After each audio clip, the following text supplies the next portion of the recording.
Alors bonjour les dropshippers, aujourd'hui je suis avec Lucas. Salut Lucas. Salut à tous. Alors vous avez posé des questions à Lucas, donc il est là pour y répondre. Et en tout cas je suis très content d'être avec toi pour deux raisons. La première c'est que tu es jeune, tu es entrepreneur et tu fais du dropshipping, tu es un spécialiste du dropshipping. Donc j'ai mon petit carnet de notes, tu vois, avec toutes les questions que les utilisateurs ont posées. Est-ce que tu es prêt déjà? Ouais, bien sûr. Donc pour ceux qui ne te connaissent pas quand même, je vais te demander de te présenter ton parcours de vie, de pourquoi tu as commencé l'entrepreneuriat dans un domaine qui est quand même particulier, qui est le domaine du dropshipping et qui est un domaine qui est hyper à la mode, on est d'accord. Et voilà, tu peux commencer par là. Ok. Voilà, pour ceux qui ne me connaissent pas, donc moi c'est Lucas Biver, j'ai 19 ans, donc je vis en Belgique. Pour tous ceux qui me posent souvent des questions, je viens pas de France ni de Suisse, je suis vraiment belge, d'où l'accent assez prononcé aussi. Et donc moi en fait, déjà depuis tout petit, j'ai toujours été passionné par mettre en place des business dans ma vie, commencer à générer du cash, etc. Et très tôt, je pense que quand j'avais 15 ou 16 ans, j'ai déjà commencé à aller acheter tu vois, des produits sur AliExpress. Et je m'amusais à les revendre, tu vois, sur des sites comme Le Bon Coin, mais plutôt des sites en Belgique de deuxième main. Et ça fonctionnait pas mal en fait. Je voyais vraiment qu'il y avait un potentiel là-dedans, tu vois, vraiment dans l'achat-revente.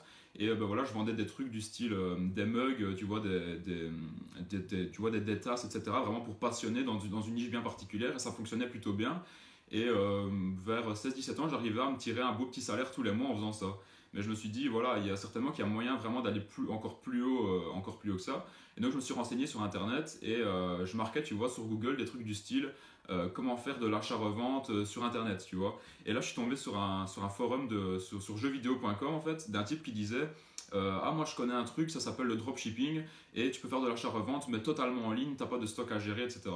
Et moi je me dis, punaise, ça a l'air intéressant et tout, donc moi je me renseigne sur internet.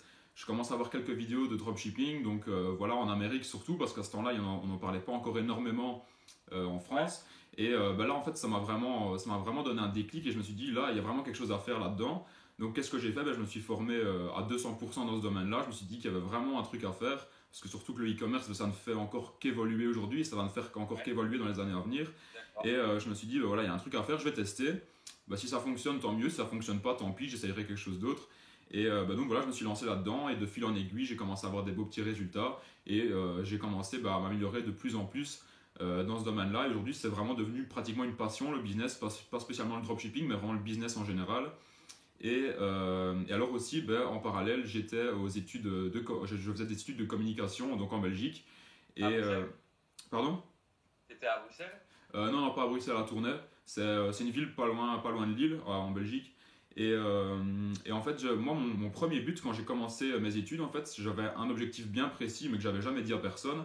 Mon objectif, c'était de pouvoir quitter mes études parce que j'avais un business qui était hyper rentable à côté, en fait. Et donc, j'ai fait ma première année en études de communication et voilà, les études commençaient vraiment à bien me plaire et j'ai laissé un petit peu mon business de côté pendant, je dirais, 6-7 mois. Et j'étais plus vraiment revenu sur le dropshipping. Et donc j'avais un petit peu abandonné parce que je m'étais vraiment concentré à 100% sur mes examens.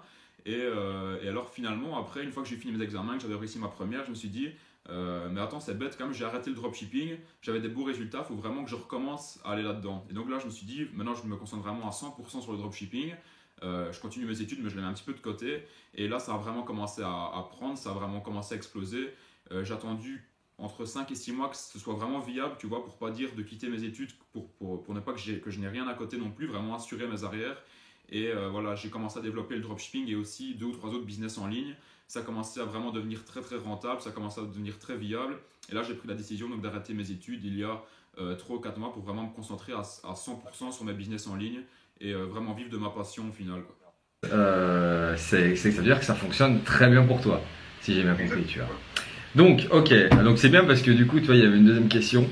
Et cette deuxième question s'enchaîne très bien. C'est Antoine qui a posé une question sur mon groupe et qui dit: qu'est-ce que ça a changé dans ta vie, professionnellement, personnellement? Tu l'as un petit peu répondu parce que du coup, là, tu te diriges vers comme une espèce d'indépendance. Ok, c'est-à-dire que tu vis de tes sites e-commerce. Mais pour aller plus loin, en fait, si tu préfères, qu'est-ce que ça t'a apporté de plus en fait dans ta vie? Est-ce que ça t'a apporté plus de liberté? Est-ce que tu as réussi par exemple à automatiser tes e-commerce? D'un point de vue aussi, toi, ce qui m'intéresse, c'est vraiment d'un point de vue voyage. Qu'est-ce que tu as prévu? Parce qu'il y a beaucoup de, si tu préfères, dans ma communauté, il y en a certains, ils sont vachement en se disant, voilà, une communauté de dropshippers, tu vois, qui voyagent, qui sont avec leur ordinateur et qui ont des sites e-commerce et qui vivent de ça en voyageant. Tu vois un peu le truc? Ouais. En fait, ce qu'il faut savoir, c'est qu'à partir du moment où vous avez un business en ligne qui est rentable, ça peut changer vraiment énormément de choses dans votre vie. Moi, par exemple, ici, vraiment au niveau vraiment de moi-même, je me sens déjà beaucoup plus épanoui dans ma vie parce que je vis vraiment au final de mon business, un petit peu d'une passion aussi. Pour l'instant, je fais du e-commerce, mais j'ai également d'autres business. Pour plus tard, j'ai également d'autres projets. Donc, c'est vraiment très épanouissant parce que vous travaillez pour vous-même. Quand je me réveille au matin, c'est pour moi, je ne sais pas pour quelqu'un d'autre. Donc ça, franchement, c'est juste top. Quand je me réveille au matin, j'ai la patate, j'ai envie vraiment de tout défoncer pour moi en fait. Et alors, ce qui est génial aussi pour l'instant, je suis toujours chez moi ici, mais ce qui est génial avec un business comme ça, c'est que vous avez vraiment des opportunités qui sont partout au final. En fait, moi ici, quand j'étais aux études, j'avais pas vraiment d'opportunités et j'avais beaucoup moins de possibilités qu'aujourd'hui. Maintenant, grâce à mon business en ligne, et plutôt grâce à mes business en ligne, j'ai vraiment beaucoup plus de possibilités qu'avant. Donc, c'est-à-dire qu'aujourd'hui, si j'ai envie de partir à l'autre bout du monde demain, je peux le faire. Par exemple, quand j'étais aux études, je pouvais pas faire ça. Et ici, justement, j'en profite pour. Je vais aller voyager quelques mois ici en été.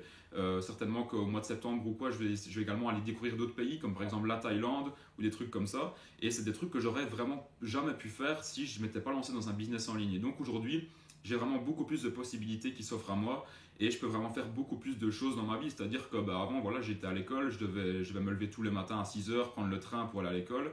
Et aujourd'hui, voilà, je peux me lever à n'importe quelle heure, je bosse quand je veux. Bien sûr, quand je dis que je bosse quand je veux, je ne fais pas sans bosser non plus. Si par exemple, je vais me lever plus tard, je vais travailler plus tard également. Mais voilà, ça vous offre vraiment beaucoup plus de possibilités. Et moi, cette indépendance-là, c'était vraiment ce que je recherchais. C'est toujours quelque chose que j'ai aimé dans ma vie. Ne pas dépendre des autres, vraiment dépendre de moi-même. Et aujourd'hui, c'est quelque chose que je suis vraiment occupé de créer. Et pour moi, ça n'a pas de prix. Et c'est vraiment ce que je recherchais. Et c'est vraiment ce que j'aime, quoi. C'est marrant parce que la nouvelle génération, c'est toujours ça, tu vois. C'est genre ce manque de liberté, contrairement à nos parents, je trouve, où ils étaient vraiment ancrés à un travail. Genre, mes parents, c'est pareil, tu vois, ils se lèvent à 7h30, puis ils rentrent à 17h, 18h. Et encore, je trouve que c'est pas des horaires hyper longues.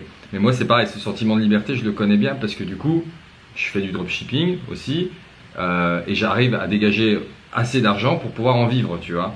Et ça, c'est vrai que c'est quelque chose qui est quand même assez sympa. Et justement, puisque tu es à Bruxelles et que j'ai aussi pas mal de personnes de mon audience qui sont à Bruxelles, il y a beaucoup de personnes qui m'ont demandé au niveau comment ça se passe au niveau des statuts, parce qu'il y a la Smart, je sais pas si tu connais, à Bruxelles, qui est un truc d'indépendant et c'est impossible en fait. Ils refusent les dropshippers ce système, ce business-là parce qu'ils connaissent pas trop. Donc quel statut tu conseilles pour commencer, pour te lancer? Parce que en France on a l'auto-entrepreneuriat, mais en Belgique il me semble qu'on n'a pas d'auto-entrepreneuriat. En Belgique, on ne l'a pas du tout. Alors déjà, si vous êtes étudiant en Belgique, ce qui est bien, c'est qu'on a le statut d'étudiant entrepreneur. Donc ça, si vous commencez à vous lancer dans un business en ligne, d'ailleurs, il y a beaucoup d'étudiants en Belgique qui me disent quel statut est-ce qu'il faut prendre. Je n'en ai pas vraiment parlé sur ma chaîne, c'est vrai. Mais en Belgique, ce qui est bien, c'est que vous avez le statut d'auto-entrepreneur. Malheureusement, vous ne pouvez pas dépasser un certain montant, mais pour commencer, c'est toujours bien de prendre ce statut-là. Et par la suite, en Belgique, donc, vous avez deux statuts. Vous avez soit le statut de personne physique, vous avez soit le statut donc, de société.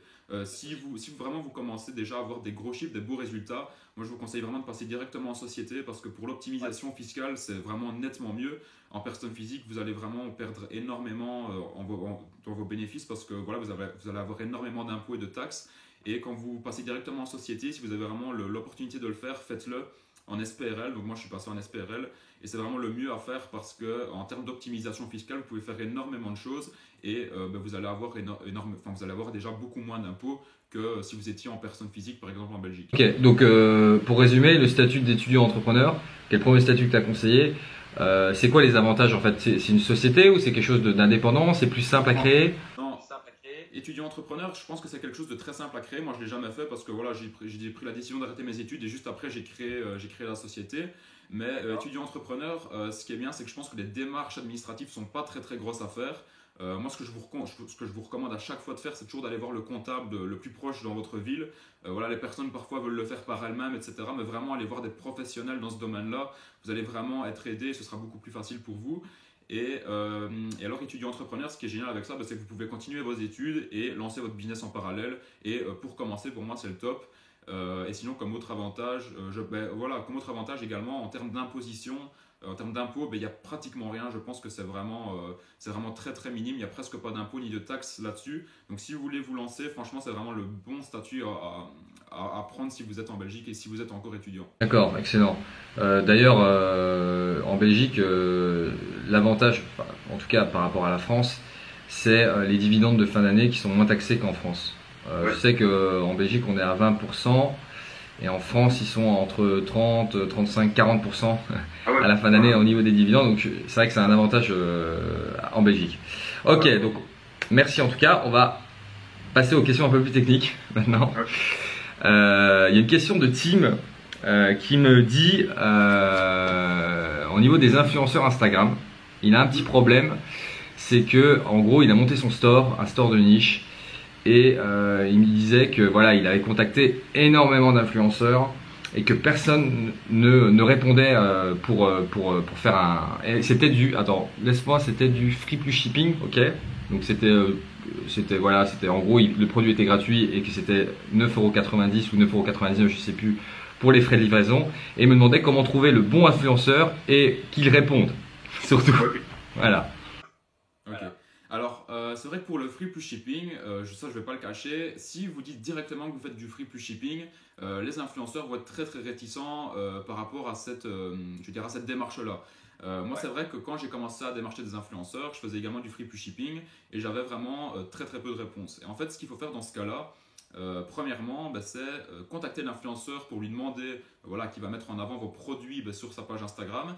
Et seulement par après, une fois que vous avez commencé à établir un climat de confiance avec l'influenceur, lui dire que vous faites du free plus shipping. Mais dans un premier temps, moi je ne le dirais pas. Parce que quand je le dis toujours tout de suite, j'ai vraiment des taux de réponse qui sont vraiment très très faibles. Et moi ce que je fais toujours, c'est que j'essaye toujours d'établir un climat de confiance avec l'influenceur. On s'échange quelques mails, etc. Et seulement après, par exemple, tu vas aller lui dire moi je fais du free plus shipping, par exemple mes produits je les offre gratuitement seulement avec les frais de livraison et je veux passer par exemple par toi parce qu'on veut vraiment bénéficier d'un énorme effet viral sur les réseaux sociaux. Notre but c'est pas de faire du bénéfice, c'est vraiment de bénéficier d'un énorme effet viral grâce à toi. Et généralement quand moi je dis ça, les influenceurs sont plus aptes à travailler avec moi lorsque je fais du free plus shipping. Donc ça c'est le premier critère à prendre en compte. Alors le deuxième critère également, et ça c'est une erreur que je vois énormément autour de moi, c'est vraiment d'essayer d'avoir une boutique qui est très très professionnelle. Parce qu'aujourd'hui, les gens pensent en fait que c'est très facile de travailler avec les influenceurs et de faire des gros chiffres suite aux vidéos qu'on peut voir sur YouTube, etc. Et donc il y en a beaucoup qu'est-ce qu'ils font? Tout simplement ils vont aller créer une boutique sur Shopify en 30 minutes, 1 heure, et après ils vont aller démarcher des influenceurs. Et bien sûr, il y a des influenceurs, ils vont dire oui, qu'ils veulent bien mettre la boutique en avant. Et parfois, je vois des stories d'influenceurs en France qui filment des boutiques, qui montrent des produits. Mais la boutique, elle est totalement pourrie parce qu'elle a été faite en très peu de temps. Et ça, c'est vraiment une grosse erreur. Donc vraiment, focalisez-vous vraiment sur le professionnalisme de votre boutique. Et vraiment, faites en sorte que ce soit vraiment une boutique qui est vraiment très attrayante et qui mette vraiment le visiteur à l'aise quand il vient sur votre site.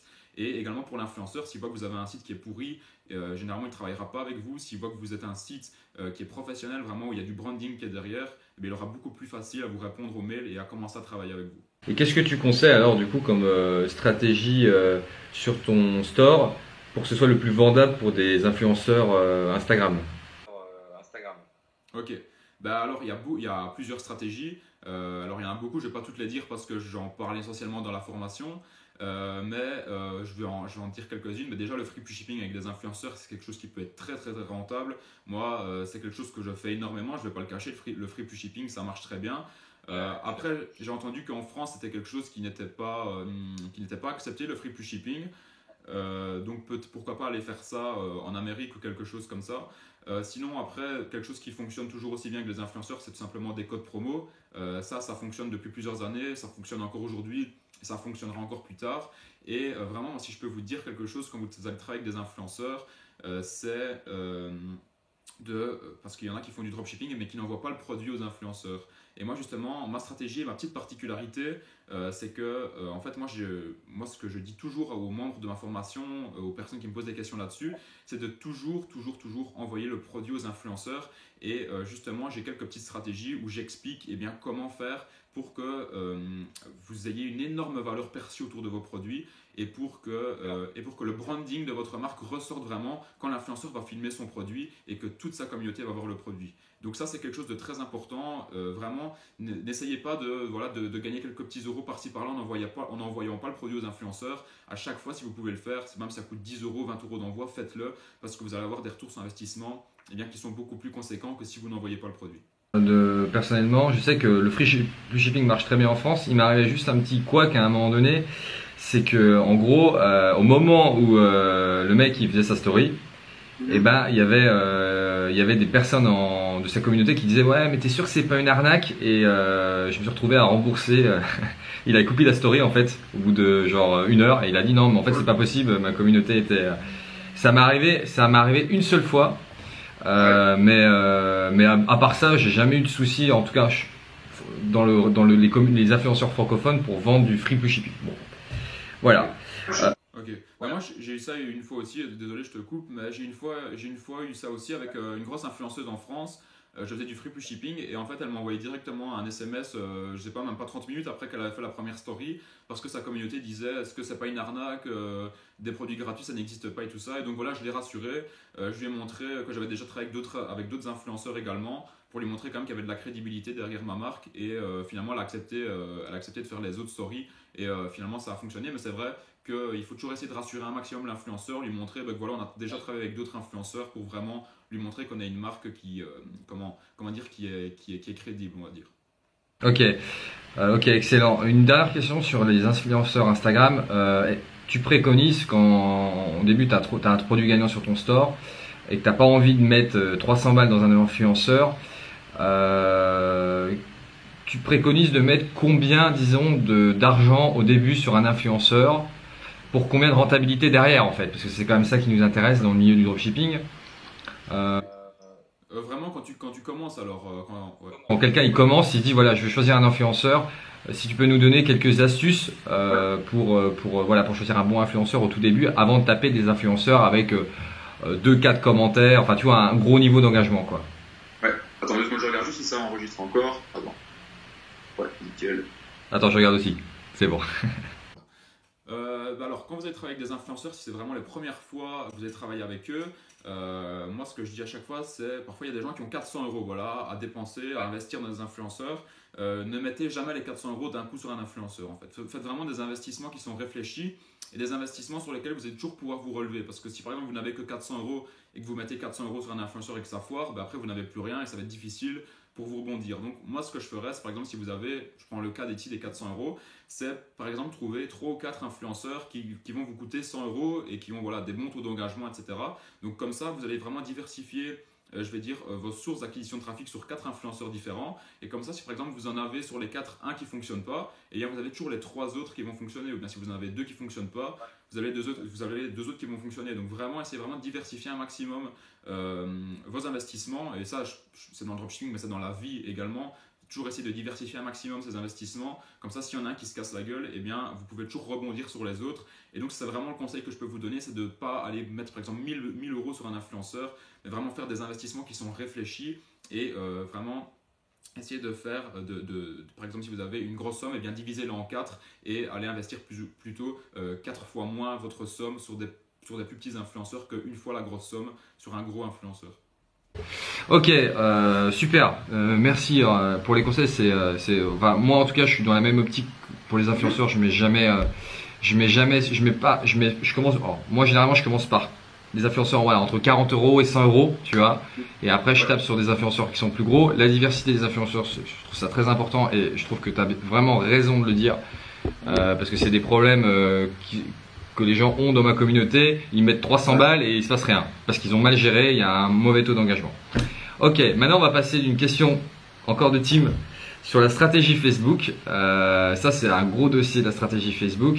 Alors le truc c'est que déjà les gens me disent voilà écoute mon store est fait, mon pixel il est vierge. Comment je fais pour tester des produits quelle est ta stratégie Facebook au final pour tester les produits? Est-ce que je me mets sur trafic? Est-ce que je me mets sur conversion? Est-ce que je me mets sur engagement? Je sais qu'il y a plusieurs méthodes. Est-ce que je fais un PPE, tu vois, pour avoir plus d'engagement sur ma publicité? Voilà, je voudrais savoir ta stratégie à ce niveau-là. Ok. Déjà, je vais te dire très honnêtement, moi Facebook, je suis pas expert à 100% là-dedans. Moi, c'est vraiment du Instagram pour le moment, mais je fais également du Facebook et j'arrive également à être rentable avec des publicités. Mais vraiment, moi, mon cœur de business, c'est vraiment Instagram sur le dropshipping. Maintenant, sur Facebook, qu'est-ce que je fais moi quand je vais tester surtout pour tester des produits winners. Ça, c'est quelque chose de très important à faire. Lorsque vous allez tester vos produits, moi, ce que je vais faire, c'est que je vais prendre par exemple 5 produits sur ma boutique, les produits qui se vendent le mieux sur AliExpress. Et je vais aller bien balancer des publicités sur ces 5 produits-là, avec toujours la même audience en fait. Donc comme ça en fait, il n'y a qu'une seule chose qui va changer dans la publicité, ça va être le produit, avec la même audience. Une fois que j'ai lancé ces 5 publicités-là, par exemple, il y en a 3 ou 4 qui ne vont pas fonctionner, sur lesquelles je ne vais pas être rentable, et il y en a une qui va sortir du lot. Et donc généralement, ça je fais ça en conversion. Donc il y en a une qui va sortir du lot, il y a un produit qui va sortir du lot, sur lequel je vais être à l'équilibre, ou bien sur lequel je vais être plus ou moins rentable. Donc là, qu'est-ce que je vais faire? Les 4 qui n'ont pas fonctionné, je les vire, je ne les utilise plus. Et le produit qui est un petit peu sorti du lot, voilà, sur lequel je suis rentable, mais voilà, à l'équilibre, on va dire. Qu'est-ce que je vais faire avec celui-là? Je vais le prendre et je vais le découper en 3, de nouveau en 3 publicités. Donc là, qu'est-ce que je vais faire? Je vais prendre 3 audiences différentes sur le même produit. Donc là, une fois qu'on a isolé le produit, maintenant, je vais essayer d'isoler l'audience gagnante. Donc je vais prendre 3 audiences différentes dans ma niche. Et donc je vais lancer donc les 3 publicités et voilà, il y en a peut-être 2 qui vont pas fonctionner, une qui va fonctionner. Et donc là, une fois qu'il y en aura une qui fonctionnera, eh bien j'aurai isolé 2 choses très importantes. J'aurai isolé mon produit gagnant et j'aurai isolé également mon audience gagnante. Et après, ça va vraiment partir de là que vous allez vraiment pouvoir faire des optimisations, vraiment optimiser votre publicité. Donc c'est-à-dire est-ce qu'il faut mettre une vidéo, est-ce qu'il faut mettre une image. Donc ça, c'est un petit peu à vous de voir. Et ensuite, c'est vraiment comme ça que vous allez pouvoir scaler votre publicité. Donc là, j'ai vraiment dit vraiment de manière très grossière comment je fais ma stratégie. Mais en gros, c'est vraiment ça l'idée. C'est de toujours y aller pas à pas, ne jamais y aller trop vite. C'est de toujours essayer d'isoler un détail avant l'autre. Donc c'est-à-dire d'abord isoler le produit, ensuite isoler l'audience. Et ensuite, une fois que vous avez vraiment tous les ingrédients en votre possession pour faire vraiment une bonne publicité, c'est là que vous allez pouvoir, comme je vous l'ai dit, faire des petites optimisations à droite et à gauche et vraiment aller scaler votre pub pour vraiment faire des gros chiffres. Excellent. D'ailleurs, moi, c'est vrai que j'avais commencé sur Facebook, j'avais commencé par Facebook, et maintenant je suis plus sur Instagram parce que au moins le pixel, on peut l'éduquer directement puisqu'on a assez de data, et c'est vrai qu'après c'est plus simple pour retargeter, pour faire des campagnes lookalike, etc., etc. Ok. Alors, il y avait une question de Kevin, qui est d'ailleurs le modérateur du groupe, et qui te demandait combien tu as perdu d'argent avant d'en gagner. Voilà, combien tu as perdu d'argent avant d'en gagner, tout simplement. Peut-être qu'il y en a qui l'ont déjà vu, mais c'est vrai que j'en parle pas souvent. Moi, quand j'ai commencé le dropshipping, donc c'était il y a plus ou moins 1 an en arrière, j'ai perdu 600 € le premier mois en fait. Donc j'avais 600 € sur mon compte en banque, c'était mes seules économies que j'avais, et j'ai tout perdu en publicité Facebook en fait. Donc là, j'étais vraiment retombé à zéro. Voilà, j'avais économisé pendant plusieurs mois pour pouvoir me lancer dans un business, etc. Et voilà, au bout de 30 jours, moins 600 € sur le compte en banque, donc ça fait mal quand même. Je me disais, voilà. Ouais, clairement, je me disais au final, c'est peut-être pas fait pour moi le business en ligne, ça marche peut-être que pour les autres, mais dans des cas comme ça, en fait, ça va vraiment être votre état d'esprit qui va faire en sorte que vous allez vous relever ou non. Vraiment, votre mindset, c'est quelque chose de très important. On en parle souvent, mais des gens vont se dire voilà, que c'est chiant de toujours en parler.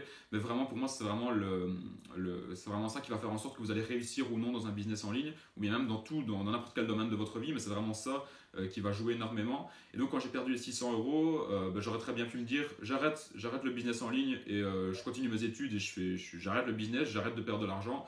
Mais qu'est-ce que je me suis dit? Je me suis dit, si j'ai perdu de l'argent, c'est pas de la faute d'un influenceur, c'est pas de la faute d'une publicité Facebook, c'est de ma faute à moi. Pourquoi? Parce que je m'étais pas bien formé, je m'étais pas assez formé et j'avais vraiment été à l'arrache. Et également, je pensais, voilà, moi je me disais, je fais une publicité Facebook, je balance du trafic sur mon site, je vais faire des ventes, alors que Voilà, c'était totalement de ma faute parce que mon site n'était pas professionnel. J'avais mal ciblé ma pub Facebook n'était pas du tout optimisée.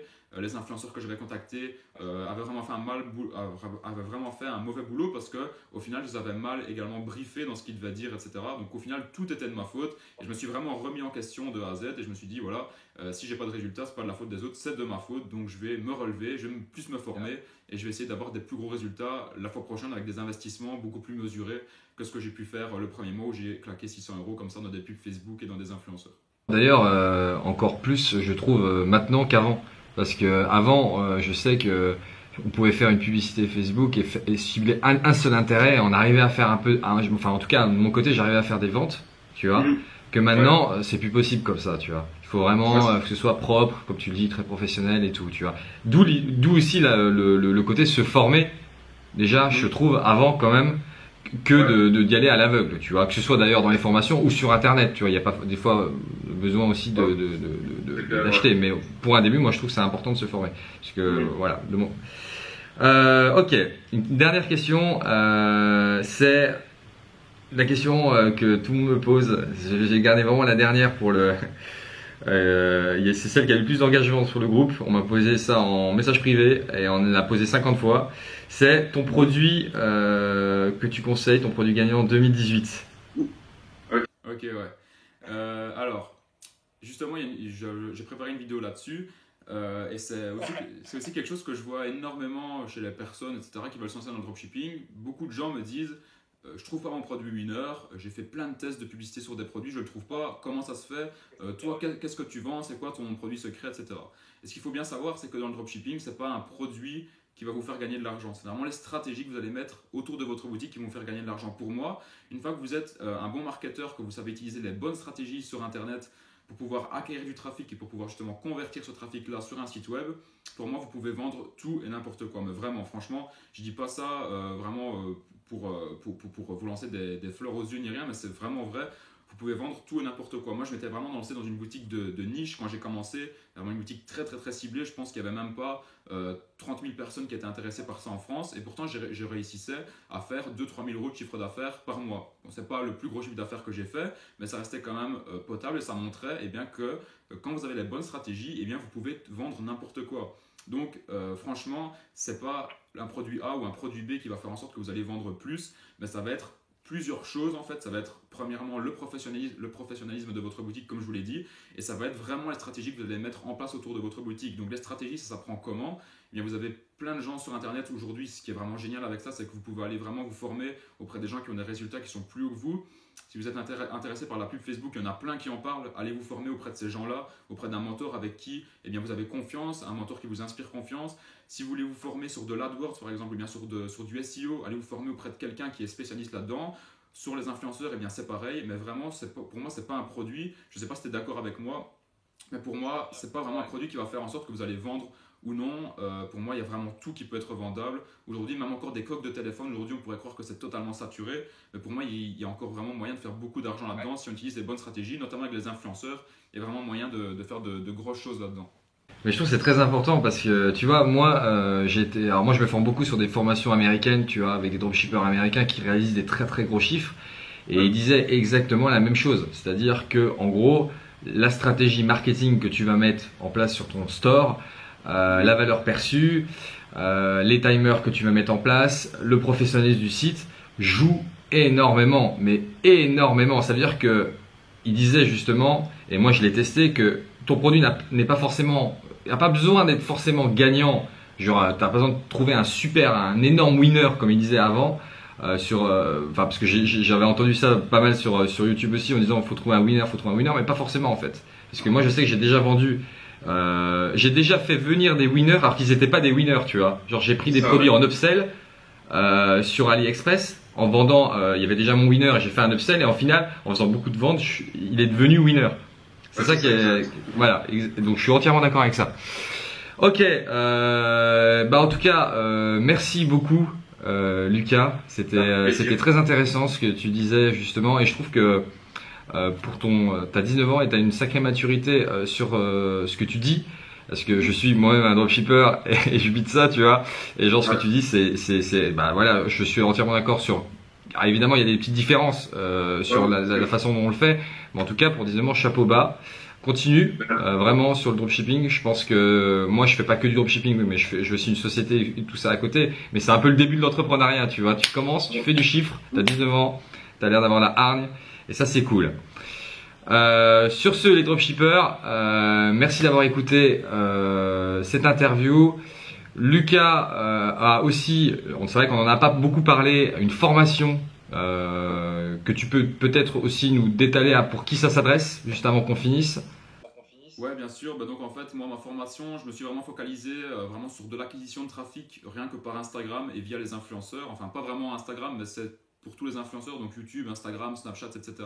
Et donc vraiment, ma formation, c'est quoi? Ça va pas vous apprendre à créer une boutique en dropshipping, ça va vraiment vous apprendre ça va vraiment vous donner des clés pour vous attirer énormément de trafic sur votre boutique grâce à des influenceurs, comment faire des bonnes offres promotionnelles qui vont justement faire en sorte que votre boutique va faire vraiment des gros chiffres et également comment faire pour convertir tout le trafic qui va venir sur votre site. Donc j'explique tout en fait, ma méthode de A à Z, comment est-ce que je fais pour trouver des bons influenceurs, comment est-ce que je fais pour justement avoir des bons taux de réponse, parce que c'est vrai que c'est quelque chose qui manque également quand on contacte les influenceurs, c'est qu'on n'a pas beaucoup de réponses. Justement, moi j'explique comment est-ce que je fais, quelles sont les stratégies que je mets en place pour avoir des bonnes réponses en retour. Et donc voilà, j'explique tout de A à Z, comment est-ce que je fais pour avoir des beaux retours sur investissement grâce aux influenceurs. Donc cette formation-là s'adresse uniquement aux personnes qui veulent travailler avec des influenceurs. Et voilà, donc c'est vraiment pour les personnes qui veulent vraiment se focaliser là-dessus.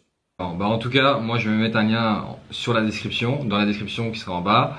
Vous pourrez regarder plus en détail sa formation. Sur ce, les dropshippers, je vous dis ciao et à la prochaine.